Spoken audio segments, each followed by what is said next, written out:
우리 하나님 아버지는 온 세상의 통치권을 자녀에게 위임하신 것입니다.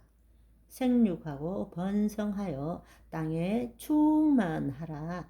땅을 정복하라. 내가 지은 모든 생물을 다스리라 하셨는데 마귀가 인간에게 죄를 짓게 했죠.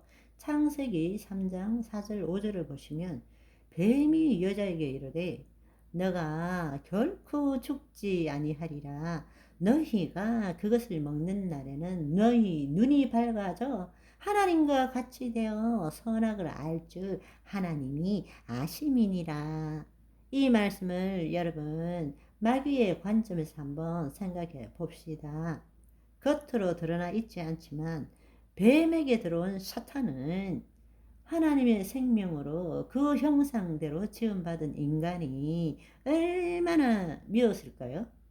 그 인간을 속임으로 하나님을 대적하고자 한 것입니다.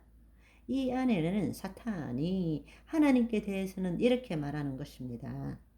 당신이 만든 자식이 정말 당신의 형상과 모양대로 지음 받았습니까? 온 세상을 통치하는 권세를 가졌습니까? 어떤지 한번 보겠습니다. 인간에 대해서는 너희가 하나님 자식이라고? 그래? 어떤지 한번 볼까? 이런 악한 마음을 갖고 있는 것입니다. 그런데 자유의지를 가진 인간이 하나님의 말씀 대신에 마귀의 말에 유혹된 것입니다.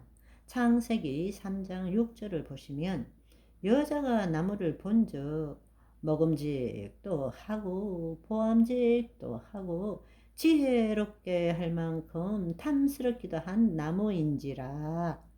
여자가 그 열매를 따먹고 자기와 함께 있는 남편에게도 주매 그도 먹은지라.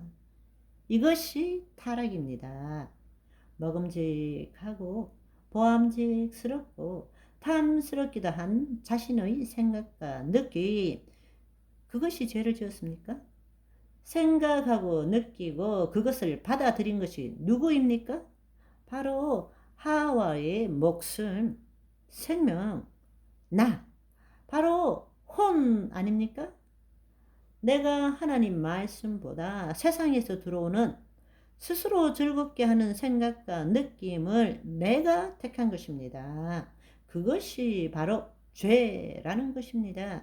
그 결과로 우리는 세상에 의존하는 존재로 타락한 것입니다. 죄의 결과는 하나님의 영이 떠난 것이죠. 하나님께서는 죄와 함께 구할 수 없기 때문에 인간으로부터 떠나신 것이고 하나님 없이 존재하는 자가 바로 인간이 된 것입니다. 하나님께서는 예수님을 이 땅에 보내신 이유가 뭘까를 한번 생각해 봅시다. 이제 마귀의 이야기를 했다면 이제 하나님의 관점에서 한번 생각해 봅시다.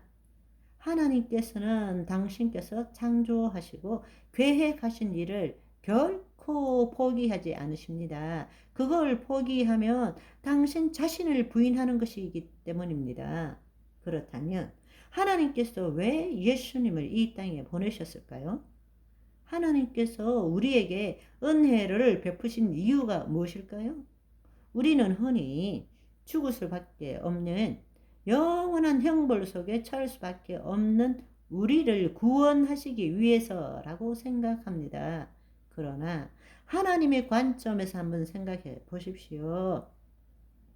당신께서 계획하시고 선포하신 것을 포기할 수 없기 때문입니다. 그것이 바로 하나님 자신을 부정하는 것이기 때문입니다.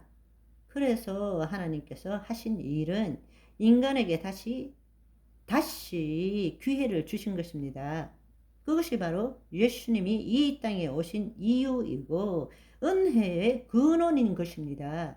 하나님께서 오직 은혜로 우리에게 다시 기회를 주신 것이 무엇입니까? 그것은 다시 창조 때의 상태로 돌아가도록 하신 것이고 다시 우리가 자유의지를 가지고 하나님과 인간이 맺은 행위 언약을 지켜라 라고 말씀하신 것입니다.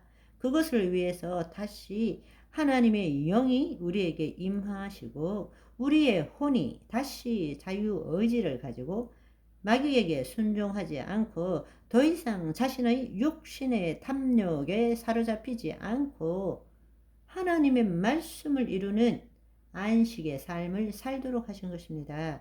하나님의 본래 목적은 바로 창조 때 천지와 인간을 지으시고 하나님께서 이 땅에 오셔서 자녀들이 에덴 동산에 하나님과 교제하고 아담과 하와의 그 후손들이 온 땅에 에덴 동산을 확장해 나가는 것이었습니다. 그것을 이루시기 위해서 하나님께서는 다시 예수님을 보내셔서 다시 인간에게 기회를 주시고 나중에 다시 오시는 예수님을 보내셔서 심판하게 하시고 종국에는 선택받은 자들이 새하늘과 새 땅에서 하나님의 자녀들로서 새 예루살렘에서 영원한 안식을 누리도록 하는 것입니다. 그것을 위해서 성부 하나님께서는 성자 하나님을 이 땅에 보내신 것입니다. 말씀이 육신이 되어 우리 가운데 거하시게 하신 것입니다. 이 땅에 오신 성자 하나님께서는 인자로 오셨습니다. 그분은 새 언약을 이루시기 위해서 죽음으로 우리 죄를 사하시고 부활 승천하심으로 하나님의 영이 우리에게 임하시도록 하신 것입니다. 또한 이 땅에 계실 때 우리도 다시 처음 상태에서 행위 언약을 지킬 수 있음을 친히 보여주신 것입니다. 예수님은 성자 하나님이시지만 모든 것을 포기하시고 이 땅에 인자로 오셨습니다. 다른 말로 타락하기 전 아담처럼 오셨다라는 것입니다. 그래서 마지막 아담이라고 예수님을 부르는 것입니다. 처음 창조된 인간과 동일한 상황을 맞이하게 하셨습니다. 아멘. 모범을 보이신 예수 굽히지 않으셨다.